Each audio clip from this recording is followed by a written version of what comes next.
Welcome, I'm John McGowan, General Secretary of the Social Workers Union, and I'm delighted to be able to present this talk to SWU session as part of Stress Awareness Month. Stress Awareness Month has been held every April since 1992 to raise awareness of the causes and the cures for modern day stress, and to have an opportunity like this session for an open conversation on the impact of stress. I am pleased then to be able to discuss the stress awareness topic with one of the leading academics in the UK, Professor Neil Thompson. Neil has held full or honorary professorships at 4 leading UK universities and is presently the visiting professor at the Open University. Neil is well established and a much appreciated author who excels in blending theory and practice and presenting complex ideas clearly without oversimplifying them. Neil is also a highly experienced educator who now specialises in developing innovative online learning solutions. I'm proud to have Neil as an ambassador for the Social Workers Union and for BASW Cymru, and of course Neil is the co-author of one of the popular social work books, How to Survive in Social Work, which is co-authored by Neil and some other guy called John McGowan. So Neil, welcome. Thank you, John. A nice introduction. Nice to be with you. Thank you, Neil. So, Neil, we'll open this discussion, if you don't mind. We'll go straight to the nitty-gritty, and I'll maybe ask you then, what is stress, Neil? Well, that's a good question to start with, because there's a lot of confusion about this word stress. And I think where the confusion comes from is that the word is used in 2 ways. There's like a broad, general, loose use of the word stress, and a narrower, more technical, more professional, more legal definition of stress. The broad one is just where it's used as if it just means pressure. So you'll often hear people say that they're stressed when what they mean is that they're under pressure. Where it's used in the sort of the official or technical sense, it's where there is a level of pressure that is causing harm in some way. It's a level of pressure that people are not able to cope with, so it causes problems for them. The way I've liked to put across in the stuff I've written about stress and in the training and teaching I've done about stress is it's helpful to distinguish between pressure and stress. So pressure is the general sense, and then it's neutral in so far as it can be positive, that it can sort of motivate people, it can be rewarding, it can be give us a sort of a buzz to be under pressure, but it can also do us harm when that pressure is too much or it goes on for too long and it's causing us problems. And so we tend to use, in a technical sense, stress to mean that the negative side of pressure, when pressure is doing harm in some way, when it's overwhelming us to a certain extent. So yeah, as I said, I'm glad you asked that question, because it does cause a lot of confusion. Thanks, Neil, and thanks for that overview. But just to expand on something that you've said there, but I mean, I know from discussions with social workers that stress is sometimes framed as something to avoid or to minimise. But is there another perspective on stress that could be helpful for social workers to consider?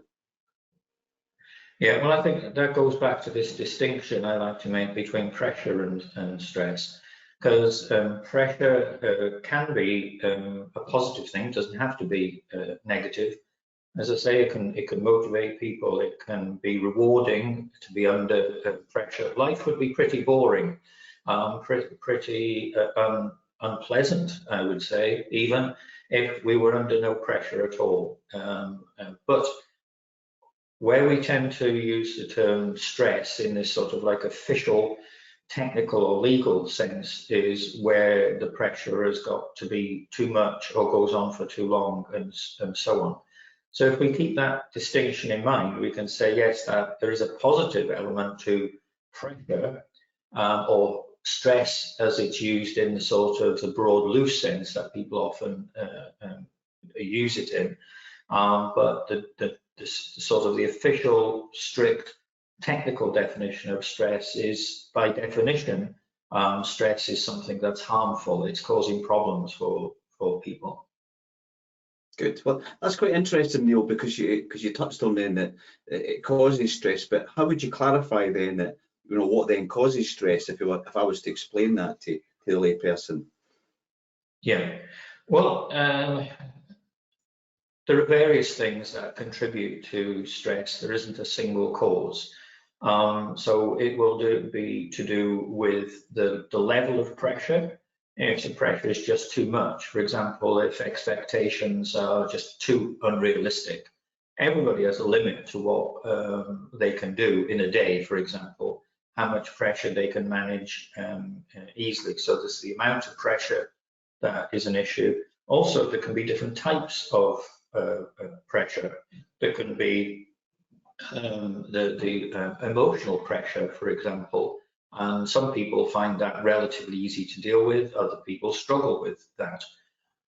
So that's part of it as well. But also, what I want to emphasize is what also contributes to stress is the lack of support. That there is an expectation that in any employment situation that the employers provide some degree of support to their employees. For example, under the health and safety legislation, it's essential that employers make sure that employees are not being harmed in some way. And when the legislation was developed, what they had in mind was things like avoiding physical accidents, avoiding those sorts of problems. You're making sure that there are signs warning you if there is a wet floor, making sure that electrical items are properly earthed, and so on and so forth. But what's developed over the years through case law precedent is an acceptance that stress counts as a health and safety issue as well. So employers are required to give support to fend off stress, shall we say. And in my experience, that varies enormously. That some employers are really good at this, other employers are really poor, that they pay little attention to supporting staff with dealing with the pressures that they face. So it's, as I say, it's a combination of factors, really. Thanks, Neil. That was useful. But then, if I suppose to develop that further, what are some of the ways that social workers can cope with the workplace stress, using your experience, particularly if it's affecting the outside of the workplace? So, is there any coping mechanisms that I suppose you would suggest in your experience?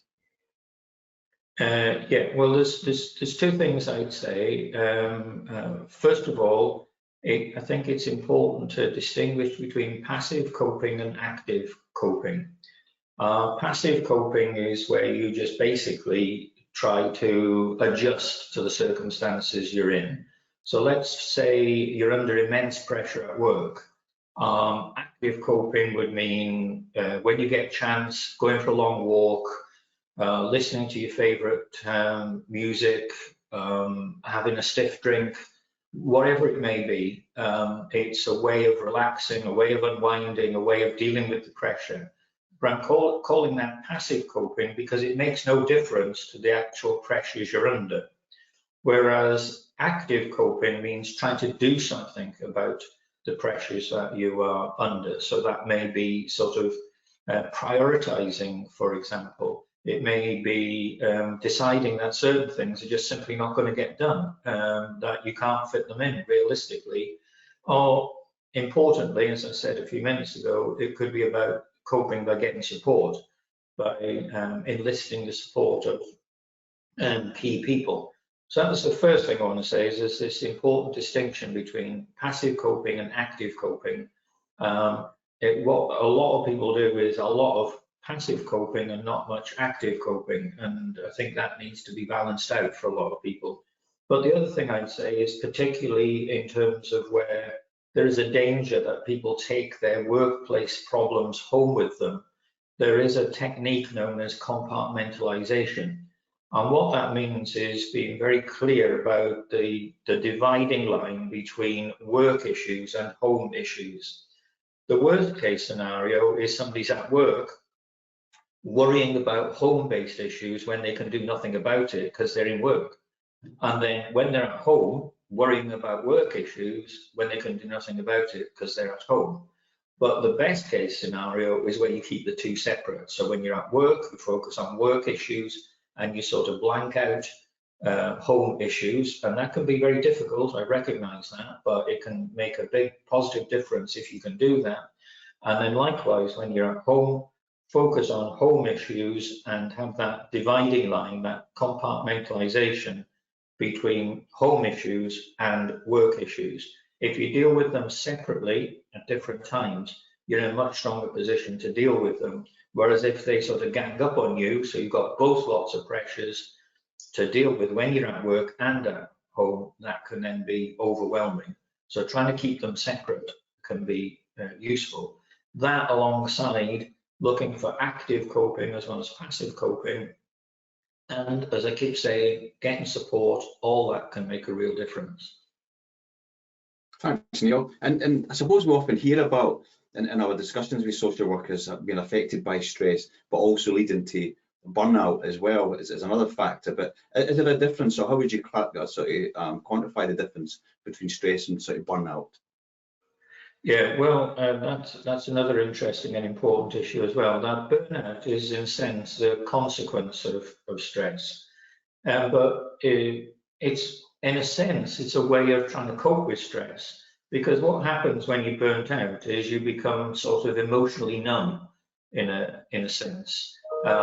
You just try and deal with things in a way without putting your heart into them, without sort of making an emotional investment into them, because basically you've run out of steam, you've run out of the resources, the personal resources, to be able to have the energy to deal with what you need to deal with. So burnout is when somebody is dealing with things often like an automatic pilot. They're not really concentrating on what they're doing. They're just doing the bare minimum to get through, to work towards Friday, as it were, and so on. And the problem with that is it creates a vicious circle, because once you start to burn out, you're not generating the energy and the motivation to get through the work. And so you then struggle to get through the work. And so that contributes to stress and the burnout. So these things go round and round. And that's why, sorry to sound like a broken record, but that's why I keep coming back to this issue about support. Is, for one thing, you need to get support before you get to the point of burnout, if possible. And if you find yourself burning out, then you need to get support at that point. You need to be able to have the support of people you trust to be able to break that vicious circle and get out of it and get away from this burnout. Because burnout basically can do a lot of harm for everybody involved, not just the individual concerned. Thanks, Neil. And I suppose we all know in social work that the term working conditions, and particularly poor working conditions, is there. It's a reality in social work, and there's further evidence of that from our own research with BASW and BASW University. But if you were to give some tips then on how you avoid stress and burnout, how would that look to a social worker looking in, if you were to use your knowledge to pass that on?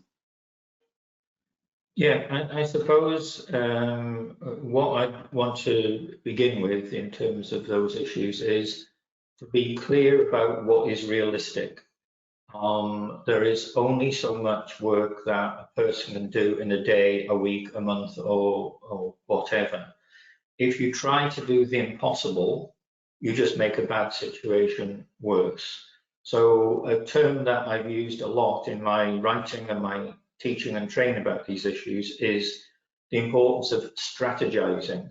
And what I mean by strategizing is rather than just trying to do 2 days work every day, look at what are the issues that are putting you under so much pressure and try to strategize, come up with a strategy, a sort of a problem solving approach. So that's the active coping thing again there.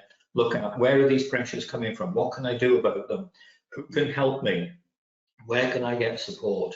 And so on. So taking that sort of strategic approach can help to avoid getting into that vicious circle. And then what I'd also suggest that is really important is doing this collectively, because it can be the case where you've got an individual who is under a lot of stress and maybe burning out, and the rest of the team isn't. But in my experience, what's more common is that the whole team is under too much pressure. The whole team is struggling to cope with the demands made on them.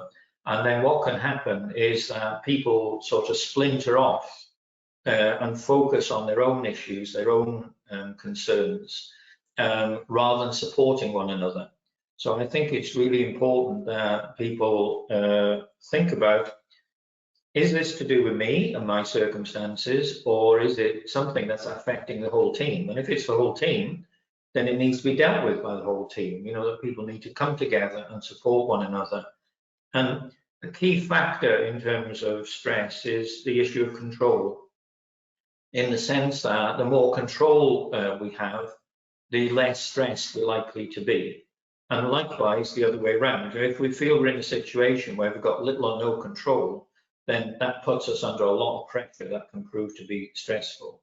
And when you work together, when you support one another, whether that's in your team or whether that's more a broader basis through SWU, for example, through trade union membership, then just having that sense of solidarity, that sense of we're in this together, can give a greater sense of control and can therefore be very useful at keeping stress at bay. So for me, that would be a key issue for people to consider. Thanks, Neil. And I mean, I know the word stress is branded about a lot, and there's a lot of common myths about stress. But you know, would you be able to maybe unpack some of that? Because we sometimes hear that stress can have a positive impact and not just a negative. But are you able to unpack some of the, you know, I mean, the myths around stress? Yeah. Well, the first one I would want to mention goes back to something I said at the beginning of our discussion, is this distinction between pressure and stress. I've come across some managers who, becoming aware that staff in their team are under stress, of trying to dismiss it by saying, things like, well, stress is good for you. Whereas stress in this narrow official definition is not good for you, because by definition we're using stress in the sense of a level of pressure that does harm, a level of pressure that's too much to cope with. You can say that pressure is good for you, but then that's something different from saying that stress is good for you. So this idea of we don't need to worry about stress because it's good for you is very misleading. We've got to be clear. Are you talking about a level of pressure that's manageable, which can be good for you because, as I say, it motivates you, it's rewarding, it's enriching? Or are we talking about a level of pressure that is causing you problems? You know, it's having an effect on your health, it's having an effect on your well-being, your relationships, the quality of your work, you know, it's your life overall. If it's causing problems for you in that way, then clearly that's not good for you. So that would be the first myth, this idea, well, stress is good for you. Well, pressure is, or can be, but it depends what you mean by stress, basically. A second thing, which is really, really important to challenge, is the idea that stress is a sign of a weak individual. There's a lot of stigma associated with stress. There's this sort of common stereotype or false assumption that if somebody is stressed, it's because they're just not good enough, they can't cut it, they're not strong enough, they're weak, that sort of thing. And of course, that's complete nonsense. That's a complete oversimplification of a very complex set of issues. The way I like to see it is that stress is the equivalent of pain in the body. When you feel pain, your body is telling you there is something wrong, there is something that needs attention. And stress is the sort of psychological equivalent of that. It's telling you that there's something wrong, there is something that needs attention. But a lot of people interpret that narrowly to mean that it's something wrong with the individual. There's something that the individual needs to give attention to. And that, as I say, is an oversimplification. What it's about is stress is telling you there's something wrong in the situation, not necessarily in the individual, because you could be a brilliant coper, you could be very strong, but still get stressed in certain circumstances. And again, a lot depends on the level and the quality of support you get. And a lot of it goes back to this control issue that I mentioned a moment ago as well. So some people, for example, can cope with a huge level of pressure, provided they've got control over that pressure. Other people can be really, really stressed with a relatively middling level of pressure if they feel they've got no control over that pressure. So this idea that, well, it's just simply some people are able to cope, some people are not.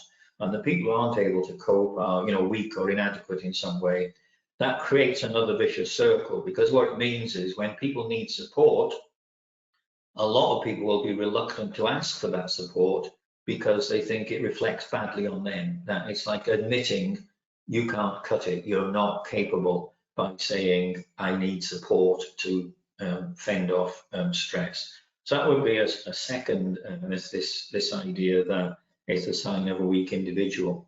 And then another one I'd mention is the idea that stress is normal, it's to be expected. I think again that's a confusion with pressure.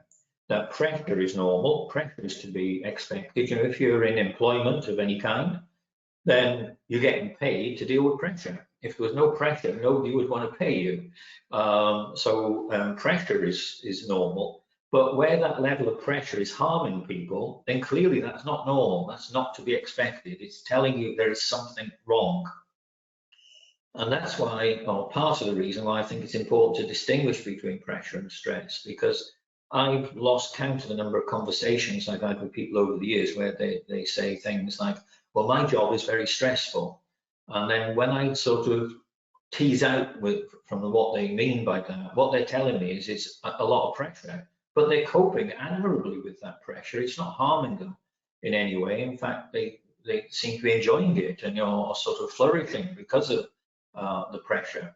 And so I've had to say things along the lines of, well, it depends what you mean by stressful, because if we use that term too loosely, then it's very easy for where levels of pressure are actually harming people and potentially ruining people's lives. It's that serious. Then those issues can be lost if we're using the term too loosely and just saying any pressure we regard as stress. It's much more helpful to come back to this distinction and say, when we say that something is stressful, by definition, it's a problem. And you reserve the term pressure for where we're talking about situations that the pressure is not causing harm. And as I say, that's normal, pressure is normal, but this idea of, well, if you work here, you've got to be able to deal with stress. That's unhelpful. If you work here, you've got to be able to deal with pressure. Yes, that goes with any job. But to say you've got to accept, you've got to regard as normal the idea that levels of pressure that do you harm, then there's something wrong in that assumption. Does that make sense, John? It does, yeah. No, as always, I could listen all day, and especially the way that you actually portray that in a way that's easy to understand, and it makes sense, really. So as part of the Stress Awareness Month, it's been a useful insight, but obviously for anyone listening or watching then later on, is there any final advice that they could go for further information, apart from obviously join a trade union and get that support, and a professional association? But is there any advice or where anyone could go for information, Neil? Any signposting? Yeah, well, I think there's you earlier made reference to the How to Survive in Social Work book, which I think is very helpful with these issues.